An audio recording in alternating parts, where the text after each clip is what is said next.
लेकिन उससे पहले कल होलिका दहन में जो उपाय करने हैं स्वस्थ स्वास्थ्य के लिए वो एक बार सुन लीजिए।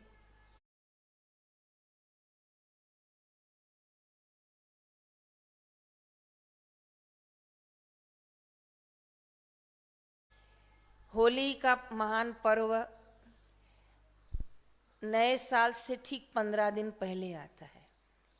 होलिका के ठीक 15 दिन बाद बहुत धूमधाम से महाराष्ट्र में महापर्व मनाया जाता है, गुड़ी पड़वा।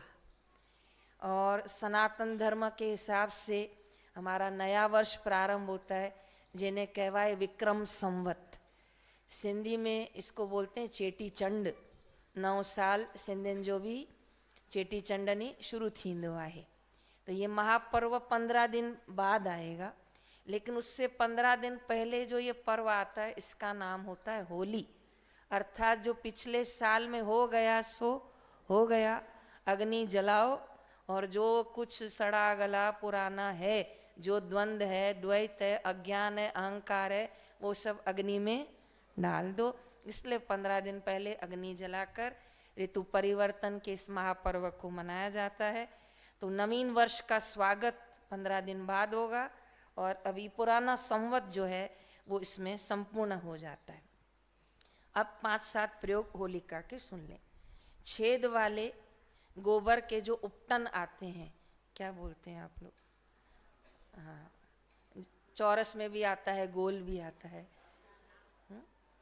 हाँ, तो उसमें अगर लोहे की तार, उसको आपको पता होगा, ये उसको फंसाकर छेद डाल के उबले में उसकी तार से एक वो कंडों का जो हार बनाया जाए, 11 बनाए, 13 बनाए, 15 जो भी बनाए, वो होलिका माता को जो तैयार किया जाता है तब वो लोहे की तार में जो उपटन होते हैं, उबले होते हैं जो गोबर के, वो डाले जाते हैं।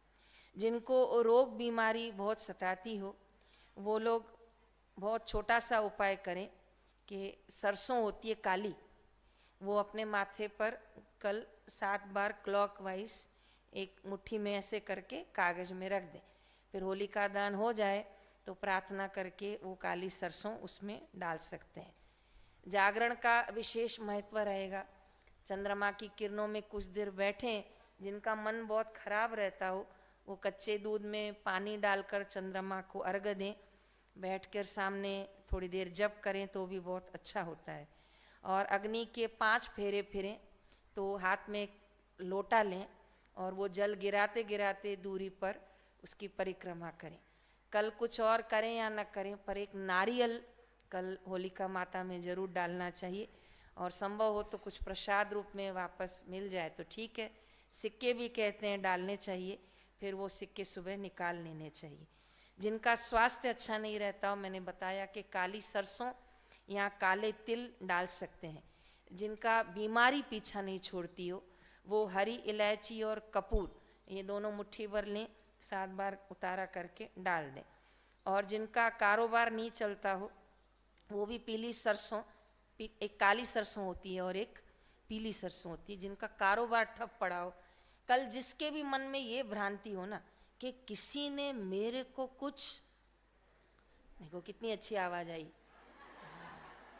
इस लगभग हम सबको होता है। अब क्या करें भाई, है नहीं तो लगता है इसी ने कुछ मेरे को। तो ये कल की रात्रि हम सबके लिए वरदान होती है। अगर ऐसा मन में कुछ भी है ना, कल वो डालने से वो स्वाह हो जाता है। और आखिरी उपाय है कि जिनका विवाह नहीं हो रहा है वो ये प्रयोग करने से पहले जिनका विवाह हो गया उनसे सलाह लें कि भाई ये प्रयोग करें कि ना करें, ठीक है। और वो हाँ बोलें तो प्रयोग करना, उसका आदर करना विवाह करने वाले का। और फिर भी आपको लगता है कि नहीं मुझे घोड़ी पर चढ़ना ही है, तो फिर ये अवश्य कर सकते हैं कि हवन सामग्री और घी ये दोनों को मिला लेना है। और जिसकी शादी नहीं हो रही है वो खुद होलिका के माता के सम्मुख जाए और अपनी प्रार्थना करके हवन की सामग्री और घी डाले, तो उसके विवाह का बहुत जल्दी कोई ना कोई प्रस्ताव खुलेगा। साथ ही साथ पुष्प भी ले जाने चाहिए, दूरी पर डालने चाहिए। मिठाई जरूर लेनी चाहिए, नारियल जरूर लेना चाहिए। पान के पत्ते पर सुपारी रखकर डालना चाहिए, ऐसा भी है। और पूजन करते समय आपका जो मुंह है वो पूरब या उत्तर की ओर होना चाहिए। और साथ ही साथ जो हरी गेहूं की, क्या बोलते हैं आप लोग, हाँ, ताज़ा ताज़ा होता है, जौ का भी मिलता है और गेहूं का भी मिलता है ताज़ा, तो वो भी आप लोग बाली बोलते हैं हम लोग हिंदी में।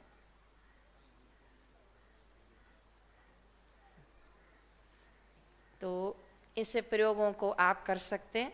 कल होलिका दहन भी आश्रम में गुरुकुल के परिसर में होंगी, आप लोग वहाँ पर भी लाभ ले सकते हैं। तो इस तरह होली का पर्व नाम जपते जपते, भजन करते करते, जागरण करते करते करना चाहिए। तो आप सबको पूज्य बापू जी के इस विशेष कृपा प्रसादी की, विशेष आशीर्वाद की बहुत हार्दिक शुभकामना। खूब साधुवाद समिति को, आपको खूब खूब, कि कहाँ तो कार्यक्रम एक दिन होते हैं, 2 दिन होते हैं, लेकिन पता नहीं सूरत वालों ने क्या, मैंने कहा ना शुरुआत में ही, कोई पुण्य किया है कि विशेष गुरु कृपा है। 4, 5, 6, 7, 8 होलिका भी इधर, धुलेटी भी इधर, दूसरी होली भी इधर, जागरण भी इधर, महिला दिवस भी इधर, और बापूजी भी इधर। जयराम जी की। तो इतना आनंद अपार मेरे सतगुरु के दरबार में, देश से विदेशी आवे मेरे बापू के दरबार में, लुटती है यहाँ खुशियाँ बापू के दरबार में, मनाई जाती है यहाँ होलियाँ मेरे बापू के दरबार में।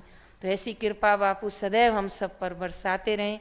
इन्हीं शुभ संकल्पों और भावों के साथ पूज्य बापू जी के चरणों में अनंत अनंत प्रणाम, अनंत अनंत वंदन, कोटि कोटि अभिनंदन।